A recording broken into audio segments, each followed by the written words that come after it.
Okay, Clark, you're on. Well, this is a group that mostly knows Randi very well, but there may be a few things that I'm going to mention that you're less aware of. So let me start with an introduction. I'm really pleased to introduce Randi Zimmerman to you today. As most of you know, Randi is a doctoral student in learning sciences and the PhD program in education here at GSE. Randi came to GSE with a rich array of professional experiences, and she's built on these experiences to investigate issues of how people think and reason and how they learn to think and reason. She's been involved in our work in science classes, and now she's doing other interesting work, as you'll hear about today. And as her talk today emphasizes, she's looking at the intersection of learning to think with issues of equity and justice. So I think that her background converges in really interesting ways in today's presentation. Randi's a graduate of the University of South Florida with a BA in interdisciplinary social science with a focus on women's studies and environmental science and policy. She has an MA from Brooklyn College of City University of New York in childhood science and environmental education, as well as an MA from Rutgers.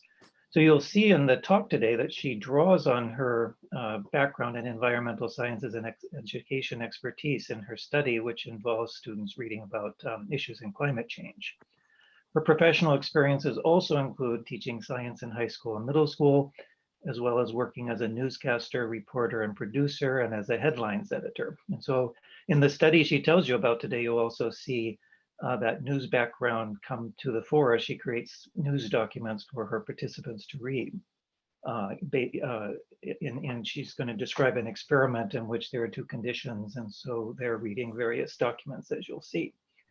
And right now, she's working in the vanguard of what I expect to be a very important new area of educational research. Many researchers have been intensely interested in epistemic cognition, which is broadly research into people's ways of thinking and knowing. But this research has totally ignored that there are important intersections between ways of knowing and ways of treating people justly. So this has led her to become interested in issues of epistemic injustice. And in today's talk, Randi is going to tell you about what epistemic injustice is, and she'll report on a study she's conducted to explore how people's ways of knowing intersect with epistemic justice and epistemic injustice. And the title of her presentation is Attending to Epistemic Injustice When Thinking About a Socio-Scientific Issue. So Randi, it's really great to have you here today, and we're really looking forward to hearing your presentation. Thank you. And I'm going to share screens now.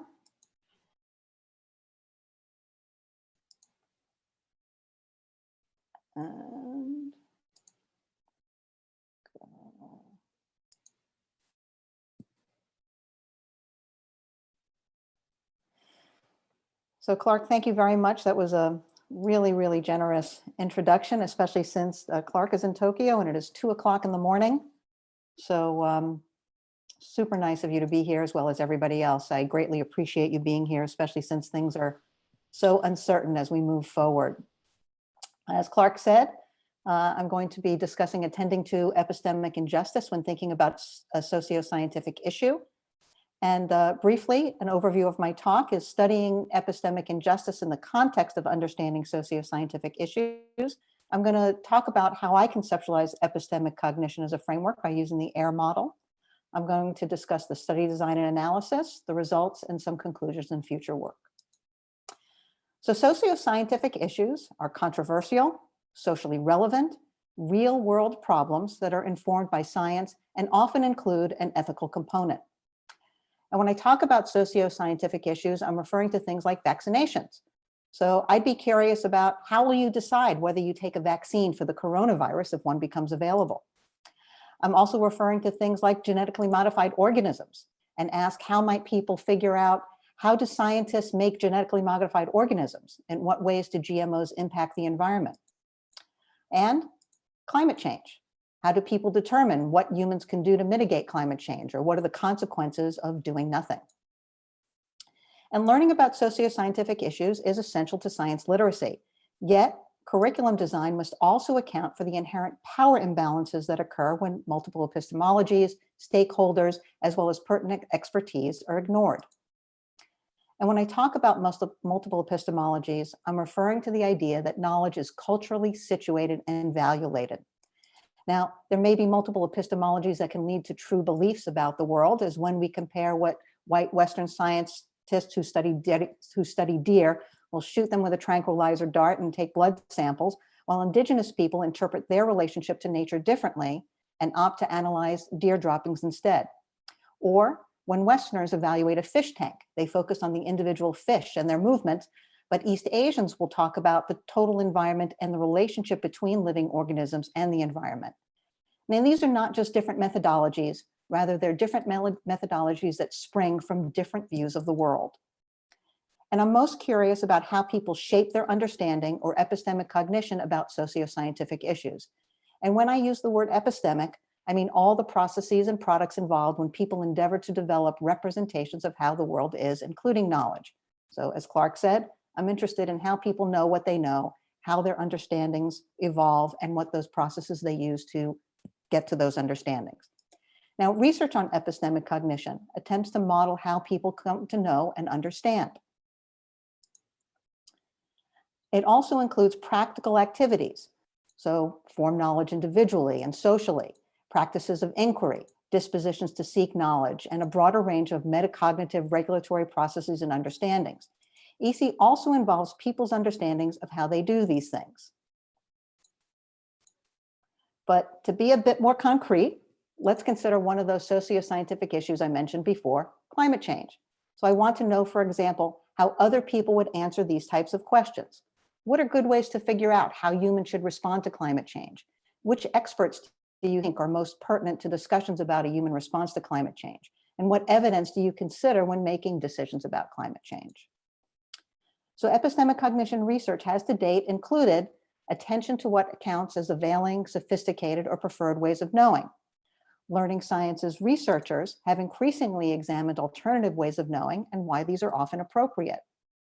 And power and privilege are involved when we say that some epistemologies are preferred over others, but so far this has not been addressed directly in research on epistemic cognition.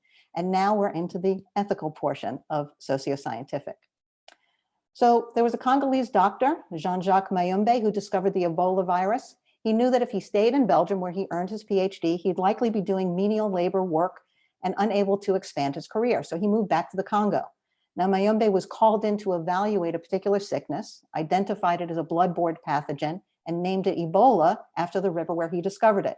But if you Google Ebola virus right now, the Belgian doctor who received the blood sample from Mayumbe is the one who gets credit for discovering the virus. Dr. Mayumbe is now reclaiming that discovery, and the doctors in Belgium needed to confirm that this exactly was his work. Or the current federal administration wanted to do a study on law enforcement practices that included a geographically wide range of police forces. The NAACP sued, saying that the commission lacked organizations like criminal justice reform groups, academics, defense attorneys, mental health practitioners, and others. The NAACP claimed that the results would lead to an inaccurate picture and therefore policy that is less effective at dealing with crime. And a judge concurred, saying that ignoring or diminishing the values of these other perspectives makes the knowledge production process less optimal, and the process requires a fairly balanced array of viewpoints. Now, I consider these both examples of an epistemic injustice. And by epistemic injustice, I mean the types of harms that occur when people are unfairly treated in their capacity of knower. So to give you an example in education that folks might be familiar with, colleges and universities want a diverse student body to enhance the exchange of ideas. Yes, this diversity is also about equity, but from a knowledge production perspective, the intellectual life on campus and in classrooms is richer when there's a wide range of experience and perspectives. And whether history, literature, or science, when making decisions about what is in the curriculum for what purpose, curriculum can provide multiple entry points for diverse student populations, leading to more opportunity for full participation in knowledge production, as well as a more contextual, nuanced understanding of the world. So the focus is not on the social, but on the epistemic. However, sometimes the reasons for epistemic injustice may stem from social prejudice. However, it's hard to conceive of an epistemic injustice that does not in some way originate from a social injustice. So while epistemic injustices are distinct, they're also connected to social justice. And as in my previous example showed, what someone knows is possibly not believed or valued because of some group or perceived group affiliation, but the harm has to do with what one knows and the ability to fully participate in the reliable production of knowledge. The ability to be a full participant is almost always determined by someone with power and privilege. Now, a common way that researchers try to develop an understanding of epistemic cognition is responses to short vignettes like this one. Robin has one view of why criminals keep going back to crime. Chris has a different view of why criminals keep going back to crime. And researchers often ask people to weigh different positions in these very sparse vignettes. For example, the participants are asked to evaluate the rightness of epistemic peers, as in, could both Robin and Chris be right? Could one be right and one have some more rightness? Now, these vignettes make presuppositions that some respondents might have rational reasons to reject, such as people labeled as criminals have actually committed crimes, like when peaceful protesters are arrested, charged, and found guilty. We have many examples of how communities of color in particular are treated poorly by the criminal justice system and overly incarcerated. So we can understand why someone may reasonably think that the word criminal is used unjustly. And social injustice leads to the epistemic injustice if high quality thinking is underestimated, in this case, because some respondents' experiences may be considered irrelevant given the way that scenarios are worded. Now, when I think of epistemic cognition, I think of the AIR model as a way to organize my own mind, how people come to understand.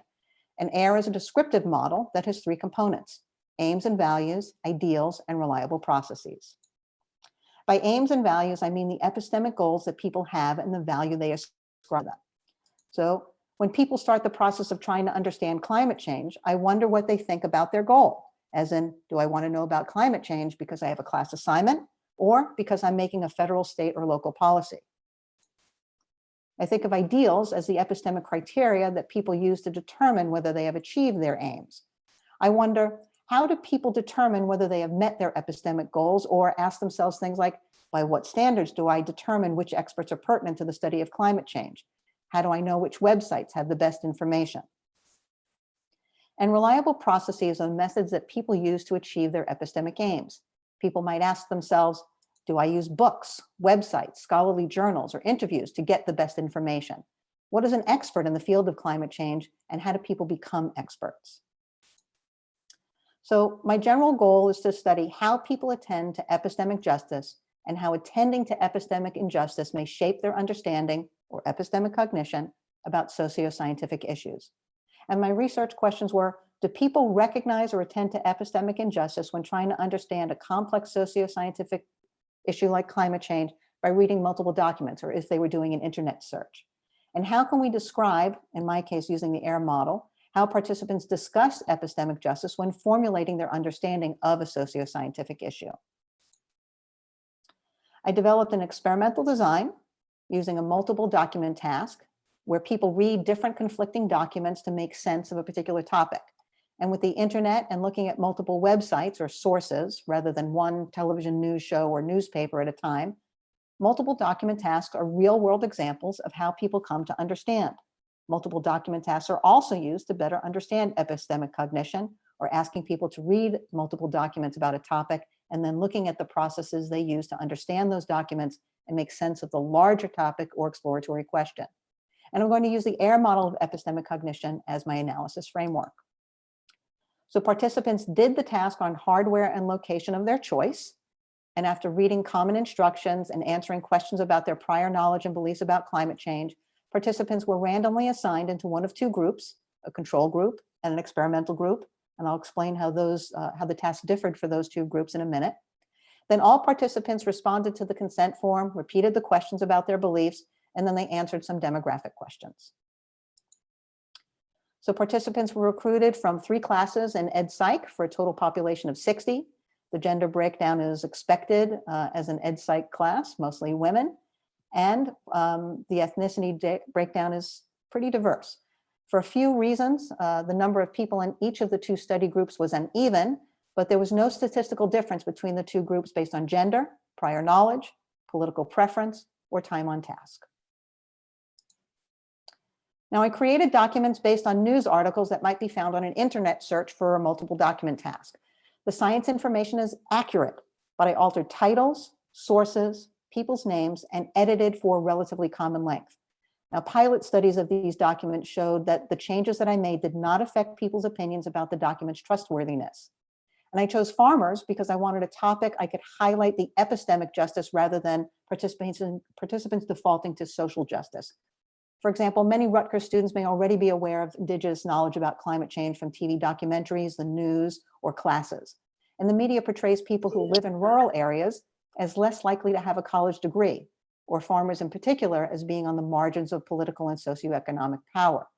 Likely students have not thought deeply about farming when thinking about climate change. Therefore, it was easy to show that farmers have actual expertise in this area as a novel idea to students. And the common theme in each document was different industries are working towards reducing carbon emissions to mitigate climate change.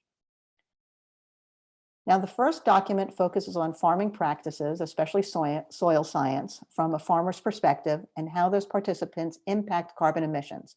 In the news business, we'd call this a news hook for another story.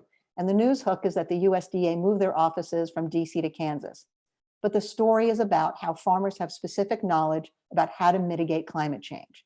In the experimental condition, I created quotes and other statements from a farmer who explicitly says they are not being consulted by the government.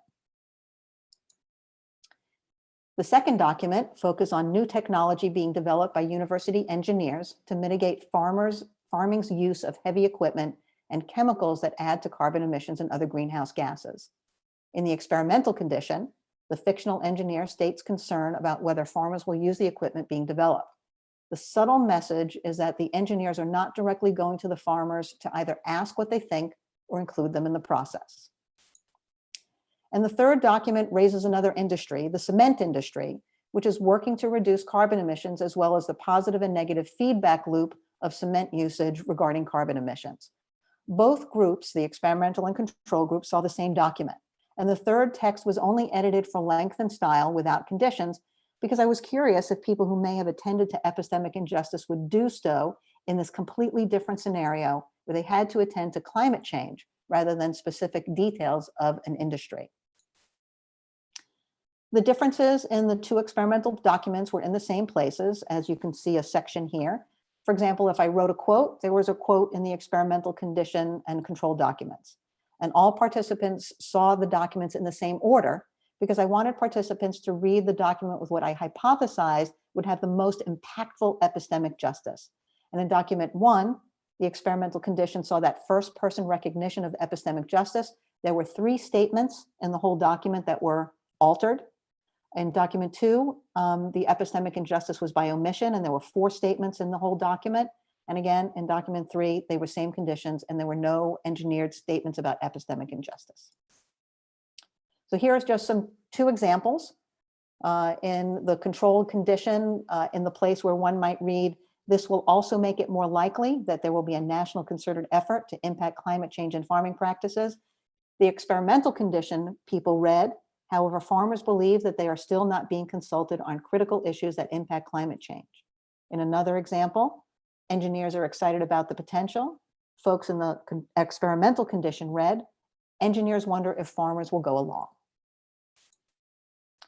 Now I checked the consistency of readability using the Flesch-Kincaid measures, and the texts were fairly consistent considering that I was working with undergraduates. The task prompt was designed to do a few things. First, reduce some of the cognitive load. So here I'm telling people the main topic to attend to and that they would read the same questions after each document. I'm also asking them to read for a meta understanding rather than details or summarization. And they were given fictitious role to help create that meta understanding if they found it useful. And they were explicitly given permission to print out, take notes, and organize their thoughts. Now, the questions, and they answered 4 open-ended questions, as I said, that were repeated, and they were designed to elicit specific understanding about climate change within the AIR model framework. And the questions look like this. So the question 1 they asked was designed to elicit aims and values. And that question was, what should experts' goals be as they develop an understanding of which policies will work and what policies should therefore be best implemented? As you develop ideas, what are the guidelines, which is asking about ideals, you will use to decide whether you have indeed determined the most successful policies? Now, I also wrote a scaffold question to help participants think about reliable processes better by asking them what information they would need before asking them how they would attain that information. So the 4th question about reliable processes is, what are the most important steps or actions that your team should take to determine what the most successful policies are for curbing CO2? And how I coded their answers, had 4 codes, whether or not it was epistemic justice, and these are very short answers, short definitions for the screen purposes. Asked about recognition of harm or potential harm of someone in their capacity of knower, got an EJ code. Social justice is harm should not come to people because of inequitable distribution of political, social, or economic power. Now, indeterminate justice, where the coder, myself and another coder, were unable to distinguish if the concern is about social or epistemic justice. And then there were many answers that were non-intervention specific. And they were approaches, ideas, prescriptions, concerns that weren't about justice or fairness at all. And they included things like better communicate, success, accuracy, discovery, or persuasion. And here are some examples of how a response would get coded. So for example, and these are from multiple questions and multiple texts, not just one. And while I think of, again, epistemic injustice as part of social justice, here's how we kind of separated them out.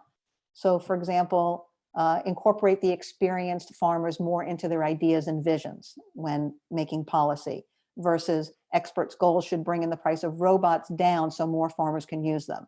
So you see here the social justice is broken up into hurting farmers economics versus incorporating experienced farmers, so giving them credit and wanting them to be full participants in the knowledge production process. And here's some examples of indeterminate justice. So work with farmers to make new farming techniques or to advocate for the better ones. We couldn't quite tell if the desire to have the person included was for fairness reasons, which would put it into social justice, or because the person thought that farming techniques and their inclusion of farmers was because they have special important knowledge to add to the mix. However, that said, there were only 21 incidences of indeterminate justice. In most cases, we could break it down into one of these 3 codes, or 4 codes altogether. So results. First question, again, was, do people recognize or attend to epistemic injustice when trying to understand a complex socio-scientific issue like climate change by reading multiple texts? And simply yes. Now this shows the frequency of observations and the number of times individuals in the groups gave a response that we were identified by the coding scheme. So the means are the number of times a person's response received one of the codes with a maximum of 12. And because there were 12 questions, that's why we got that's how I got that answer. Now, participants in the control condition also raised epistemic issues, but the experimental group raised them even more so. Now, the number of mentions about social justice were not significantly different between the 2 groups, and participants in the control group mentioned issues that had nothing to do with epistemic injustice significantly more than participants in the experimental group. And there were only, as I said, 21 observations in the indeterminate justice. So across the task, we can see the experimental condition still elicited significant differences overall in whether the participants attended to epistemic injustice. But this pattern is not equivalent across the task. So I'm going to break this up per document. And as a reminder, here are those questions again. Now, the epistemic injustice written into the first text of the experimental group was meant to be very obvious. And we can see that was a successful strategy, as more than 50% of the experimental group wrote about epistemic injustice in their answers for 2 of the 4 questions, specifically question 1 and question 4. Now, that question 1 is about aims and question 4 is about reliable processes, and is significantly more than their counterparts in all 4 questions. In the second document, the epistemic injustice was less explicit, and fewer participants wrote about epistemic injustice compared to the first document for questions 1 through 3. But by the fourth question, which is about reliable processes, more people overall attended to epistemic injustice. Now, both groups received the identical third document about the cement industry, and I wrote no engineered statements about epistemic injustice. However, participants in both the experimental and control groups attended to epistemic injustice, and those in the experimental group significantly more so. Next, I wanted to know, how do participants discuss epistemic justice when formulating their understanding of a socio-scientific issue? And I use the AIR model as a framework. So here are some examples of how people refer to epistemic injustice or how they attended to epistemic justice. In other studies on epistemic cognition, we've noticed that it's really hard for people to identify their aims and values explicitly. And I found that to be true in this study as well, even when participants were explicitly asked to do so. However, I also think that many people took the task and the question as their aim, so they didn't feel a need to write a different one specifically related to epistemic injustice or justice. And people did state their ideals or the criteria by which they would decide if their epistemic aims were achieved. For example, farmers are relevant experts, or best information is from relevant people. However, most of the comments about epistemic injustice referred to a reliable process. In other words, people most often attended to epistemic injustice as an unreliable process, or wrote about epistemic justice as a more reliable process. For example, consult with relevant experts, or get experts in various fields. And it was fairly common for participants to talk about farmers as being experts equivalent to scientists, economists, or other experts.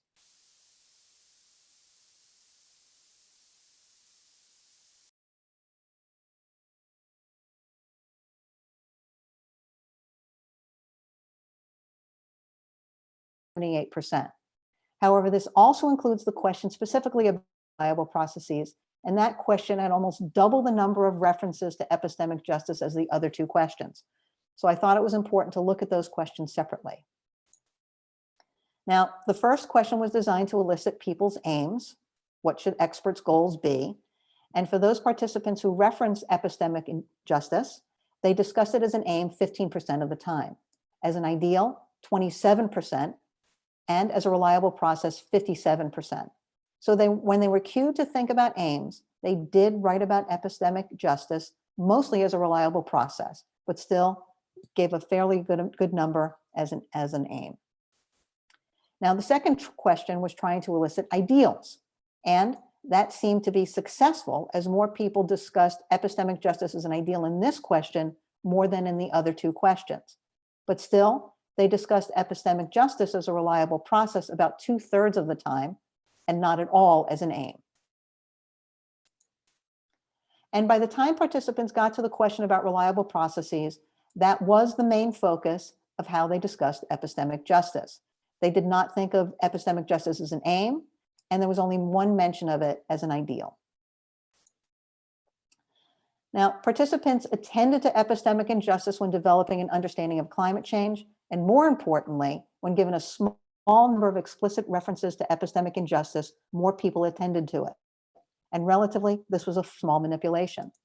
It was significant that participants in the experimental condition attended to epistemic injustice in the document with no explicit references.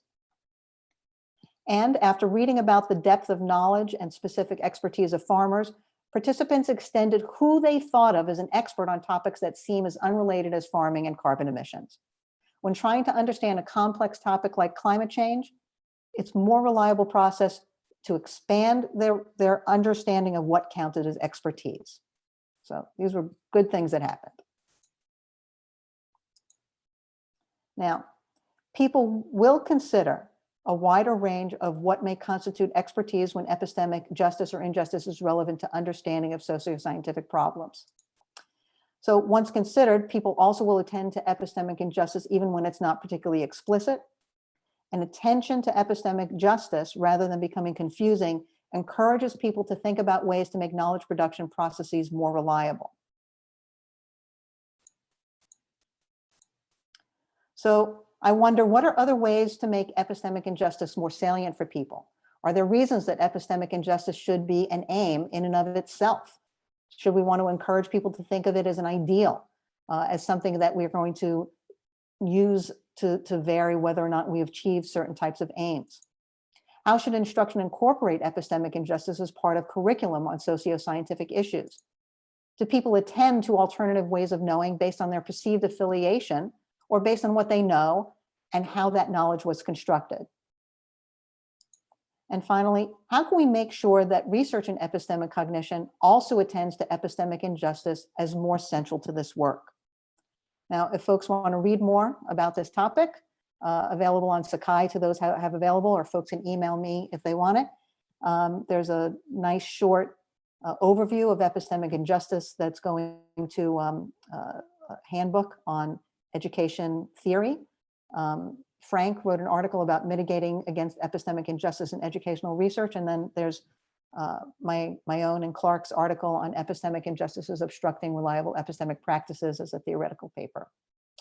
And thank you very much again in this difficult time full of all sorts of anxiousness for coming to the talk. There were people who contributed to this research, and thank you very much for your help and guidance. And also people who just made this a better presentation. Thank you very much. Does anyone, thank you, Randy. Does anyone have any You're welcome. questions for Randy?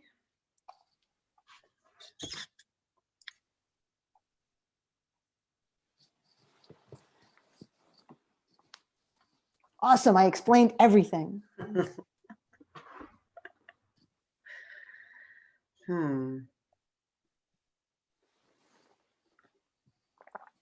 This will be a first. So I'm curious if you think your results might have been different with a more sophisticated audience, because the undergrads that you were addressing were usually, or the typical profile of the EdSci classes are sophomores and juniors, and they're not that worldly wise, to say the least. So if your sample was of graduate students in different disciplines, do you think there might be disciplinary differences in how people respond? Or do you think there might be maturational differences? So your question is asking if I think I would get more or less results regarding how people attend to epistemic injustice in those documents if I had grad students? Just different. I don't know. I would say that my guess is that grad students may or may not identify more epistemic injustices depending upon their discipline in terms of thinking about ethics and moral issues. But I think the proportions might remain the same. And that kind of bears out in my pilot studies of the individual documents of how people attended to those things. I kind of got similar results, though they weren't tabulated in the same way. People did still identify them. Their trustworthiness to the attention to those things weren't much different than what I got here. So I would say my proportions would probably stay the same, even though my raw numbers may be different, is my guess.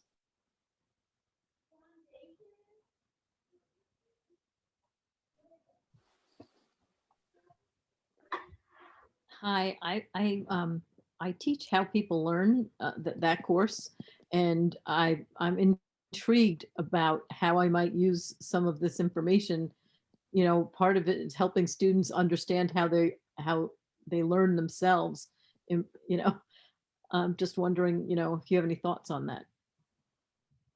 Well, I think what I'm saying here is that first, don't be afraid to incorporate something that has to do with ethics when you're talking about complex socio-scientific issues.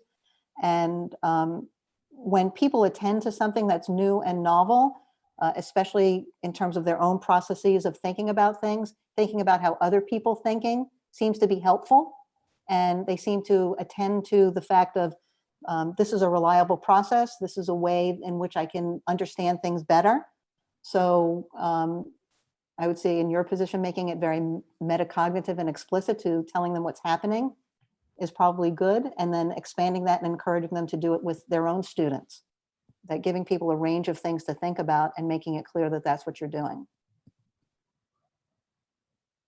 Is that helpful? Thank you. I teach the class to undergraduate students, so they're not necessarily going to be teaching other people, but Okay. I'm trying to make them aware of some of how their cognitions affect how they learn. I do agree, like the ethics part, I think can be really important, and what we attend to when we're learning. So thank you. You. So I have a question. And so these are, or could loosely be viewed as pre-service teachers, right? Since they're at the very beginning of their educational study. And you talked a little bit about what instruction would look like. I work with teachers. What would you suggest for professional development for teachers to both increase their own awareness of epistemic injustice and to foster it in their students? I don't know how you're presenting things to teachers in general. Like, are you using problem solving methods, or? I'm not thinking about like my context right now, but sort of if you could design your own PD for teachers for this, how would you apply what you're learning from the research to that programming? Again, I think the important thing is to incorporate aspects of epistemic injustice and to highlight these issues. If you attend to them, they kind of show up everywhere, as I gave in my examples, whether it's thinking about vaccinations. We know that these issues take place right now in this election as we speak, where different people have different ways of viewing the world, and they are drawing on a different reservoir of what constitutes knowledge. So I think attending to those knowledge bases as different knowledge bases, what the reliable processes that led to those knowledge bases, and this is using the AIR model of how I understand it, but then feeling really comfortable about putting aspects of justice into those studies of science or socio-scientific issues or complex issues about learning, and making those things very explicit. As you saw, when I made it explicit, people attended to it more. But even people who were not exposed to that, when you talk about knowledge construction, people still kind of get it, depending upon how you're framing things or the types of issues that you're talking about. These issues still come to the fore. So to kind of bring everybody else along who may not have it, highlighting those things, having discussions, and in other research done with Clark and Ravit and in the Praxis group, again, not being afraid to give people evidence to evaluate and things to evaluate that may not seem quite right, and encouraging and fostering conversations to highlight and guide these discussions also can elevate people's understanding to a deeper level about knowledge construction. Thank you. Thank you.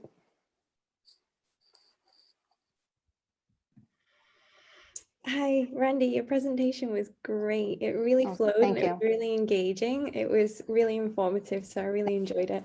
I paid Danielle to say that. So I have two questions. I'll start with one, then I'll move on to the next. So the first question is something I've been wondering about generally, and I think it applies to your work, so I'm curious to know what you think. So your study showed that in cueing students to epistemic injustice, they're able to notice this. Do you think that it's enough to highlight it and have them notice it, or do you also think we have to do the deconstructive work of understanding how these injustices were created? Oh, that's a really good question that I don't have an answer for, or at least I did not attend to in my study. Okay, we'll talk about it another time. But that's a really good question. Do you have that written down? Make sure I get that question. Yeah, we can talk about it. It's something I've been thinking about in other contexts, and I thought it would apply to your work too. Mm-hmm. Yeah, we can talk about it. Great. So my second question is, you might have said this and I apologize if I missed it, but I'm curious about how your results translate to something like a middle school science curriculum. Do you see your work being embedded in a context like that? Absolutely. And in other work that we've done, that I've done on disagreements and other work with praxis, we see students having really high sophistication levels in terms of what they attend to and what they notice regarding epistemic cognition and how they come to know and understand. They develop really sophisticated criteria. They develop very sophisticated, they're able to identify reliable processes really well. And this speaks to Angela's question. I think that maybe the recognition of it might be lower, but I think the proportions might still be the same because, again, even in those studies, it's hard to get kids to talk about their aims, less so about their criteria, more so about reliable processes, especially since in science classrooms, which is my experience, we really highlight reliable processes a lot in terms of evaluating evidence, in terms of how models are constructed based on evidence. So reliable processes are very salient to students. So yeah, I do think middle school students as well could attend to these things. And Eve Mance does stuff on epistemic cognition with elementary school kids. So I think, yes, it's definitely possible to expand this into K through 12 curriculum. Yeah, it seems like it's something that would be really valuable for students to be a part of and to notice and create their own identity. So yeah. I agree. Thank you. Thank you.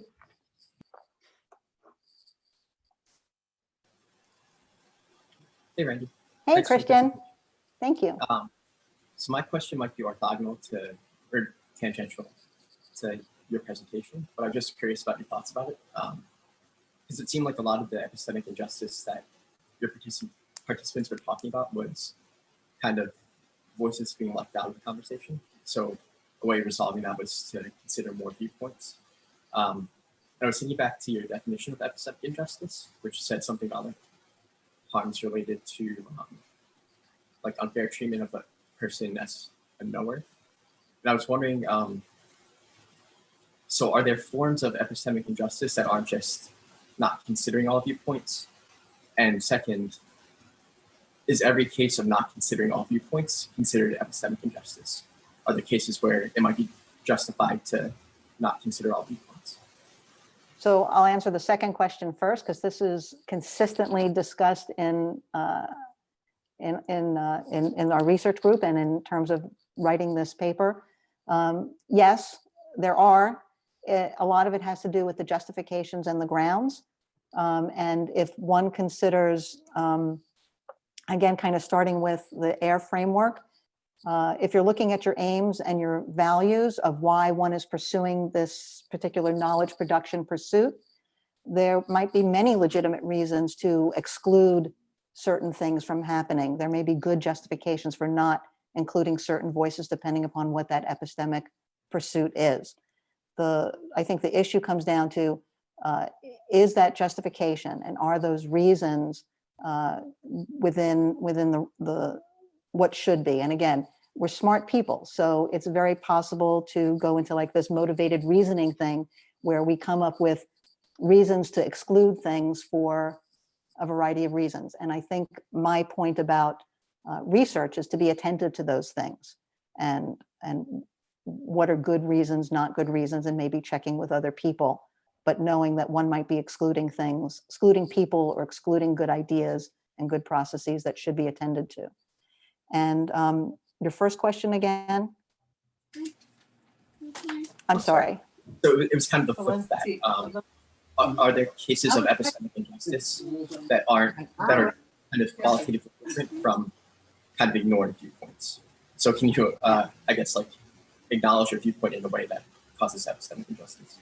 Yeah, and there are a number of folks who kind of try to create outlines. Miranda Fricker, when she first created or started thinking about epistemic injustice, had two forms of epistemic injustice. One was testimonial and one was hermeneutical. And when she talks about hermeneutical, she refers to things like sexual harassment in the 1960s, where there was no language for sexual harassment. So women may have been feeling certain ways about how they were being treated in the workforce, but because there was no language, no legal language, which actually Ruth Bader Ginsburg created for legal cases, these were forms of hermeneutical injustices, and women had no recourse, and they didn't know that something was wrong. There was no language for what they were saying. Hookway talks about in more depth. He kind of takes Fricker's explanations further and talks about exclusions and omissions. And other philosophers have also talked about epistemic injustice and kind of expanded that definition to cover quite a range of ways that somebody could be harmed in their capacity as knower. There's a handbook of epistemic injustice, which I'd be happy to send to you. They have a chapter on case history on mathematics, which you might be interested in. Yeah, which is nice. All right, thank you. Thank you.